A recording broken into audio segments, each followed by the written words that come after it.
Morning. Donny Walker. This morning, doing a 572 for a fella. Kind of wanted me to show him me porting it. So that was me just doing the transfers in the bottom. So I've cleaned all the edges up, made it a lot more smoother for the flow to go through. You know, not a ton of heavy metal to remove in there, just some little corners and edges. So I just get in there, and I always got my one pinky finger there exposed, to feel all the edges. So whose was this one? I can't quite remember her name, sorry, but you watch the video and you'll see it. I'll get that name later. Maybe it's Stuart. I write them on top here, but sometimes it gets faded. Anyway, so that's what I do to lower transfers.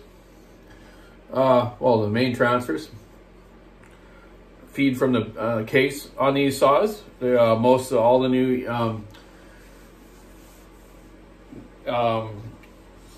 husqvarnas are all case fed now transfers.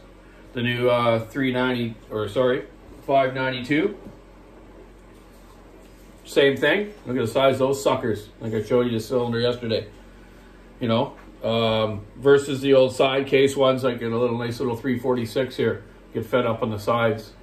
I really like these little saws, but they're all going that way now. So that's the way it's going to be.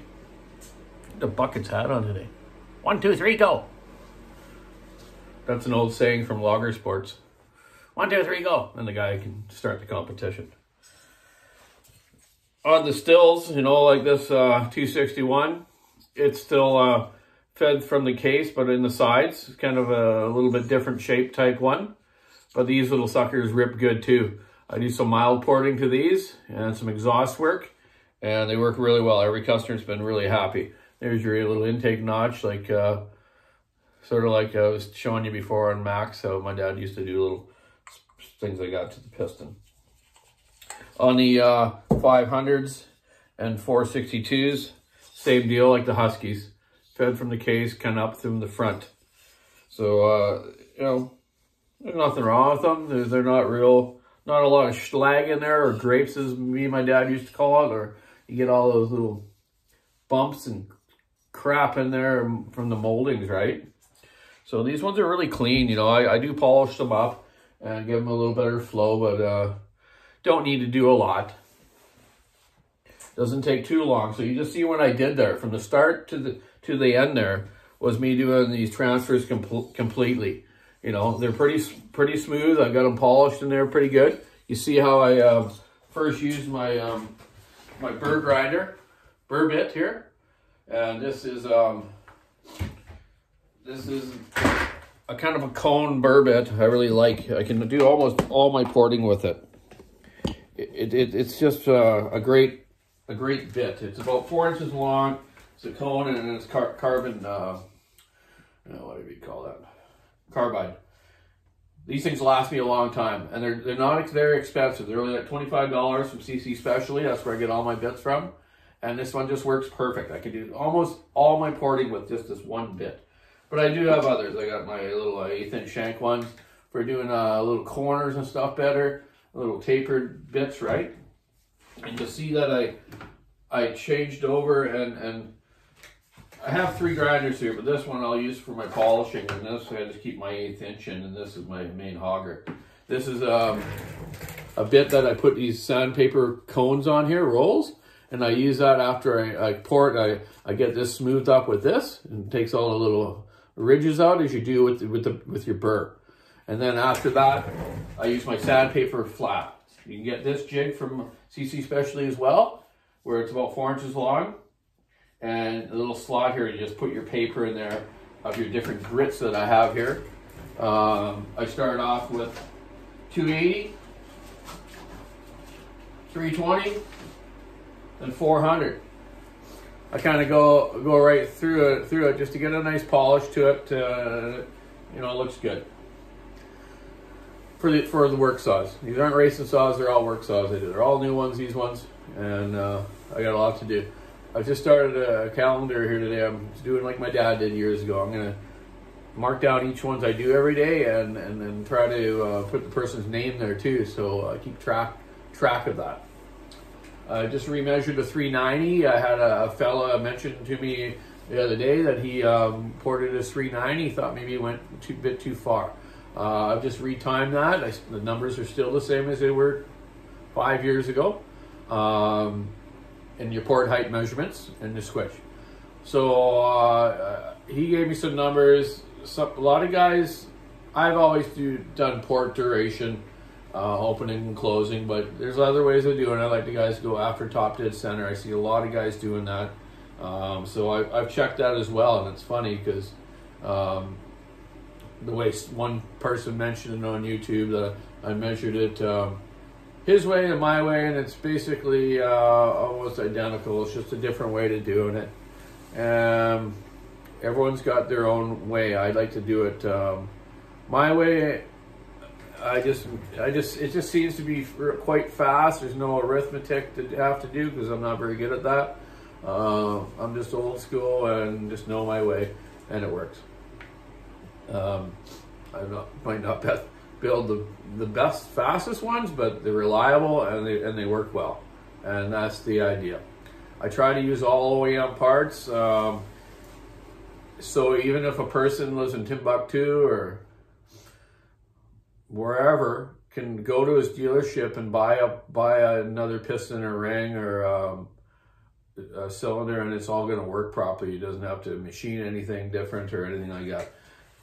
Not saying you don't need to machine stuff. There's a lot of model saws that sure I deck the cylinders to get better squish, but you can still use all the OEM parts in it. And that's the way I've done it with the proper base gaskets or gluing them down.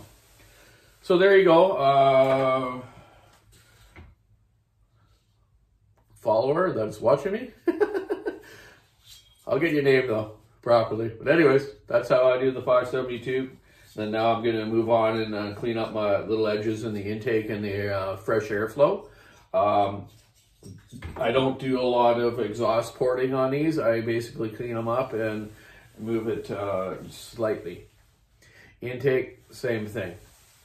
A lot of these saws now are coming pretty good from the factory, so they just basically what I call blueprinting. I'm just fixing some imperfections and getting them to go just a little better, eh? So yeah, hey, happy New Year again. This is my second day back at work. I'm gonna stay here today, and 1, 2, 3, 4, 5. 1, 2, 3, 4, 5, 6. I'm gonna do 7 cylinders today, so I'll be here most of the day. I just got myself a new headlight. Pretty cool. I gotta show it to you. Super bright, man. I got it off Amazon. I like to shop local, but sometimes they just don't have it, so I found this on Amazon. Check this sucker out. Oh, wrong setting. Gotta get used to the settings on here. Is that bright or what? Sorry. Look at that. I can have it on my head. I can really see inside the cylinders good. My lighting here it's okay, but not that great. So I'm gonna have this on my forehead now. I can see right in that port. I can see the corners better and stuff, eh? So it's kind of cool too. It's got this battery pack in the back of the headband here, and it's got these 2 big long batteries in it. Look at that. 2 great big suckers. And the coolest thing is it just uses a cell phone charger for like Samsung or whatever, Android, I don't know, whatever the terms are there. Anyways, it's different than my iPhone one. That's all I know. So I put that charger on there, freshen those batteries up. I never have to buy any Duracells again, or Eveready's, whatever you use. Cool. I like it. So I'm going to use that. I'm just putting it on charge because I left something on the other day and it went right down. So I'm just charging it up. But pretty cool light. I think it was only around maybe $30 on Amazon. Can't beat that, eh? You know, I would have paid up to 60 for that. That thing, that's pretty cool.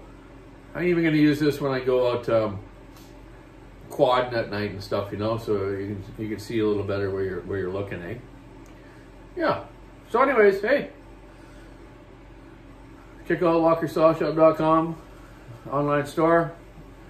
Getting some more stuff in there lately. Thanks for everyone that's been shopping on there. Keep your saw in the wood, stick in the ice. We got more snow coming tonight. I'm going to call my daughter later, see if she needs a ride to work tomorrow, because there's supposed to be close to a foot coming tonight, on top of what we've had. So be safe out there, wherever you're at. Have a great day. Over.